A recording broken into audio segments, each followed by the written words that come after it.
কিরে সালমা, কি করছি?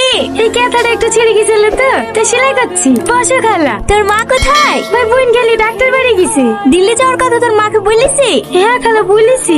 আচ্ছা খালা, ওই পারে টুম্পা কাছে গেছিল না, ওর কি হয়েছিল গো? ওর কথা বলিস নি। আচ্ছা বেজাতমি, কত সুন্দর একটা ফ্যাক্টরিতে কাজ দেখি তুনু, মাসে 20-25 হাজার টাকা করে ইনকাম হচ্ছিল। কম টাকার একটা ছেলের সাথে প্রেম করে পালিয়ে গেল। মাঝখান থেকে এখন আমাকে দোষী করে। আমি যেন ওর মেয়েকে লেগে হাড়ি থইছি। কেন তোকে কেউ কিছু বলছো না নাকি? না না, ভালো আছো বোন? হ্যাঁ হ্যাঁ ভালো আছি। যা বুড়ি, তুই ঘরে গিয়ে একটু শোগা। সারা রাস্তা বমি করতে করতে গিয়েছে। ডাক্তারে কি বললো মা? কি বলবে?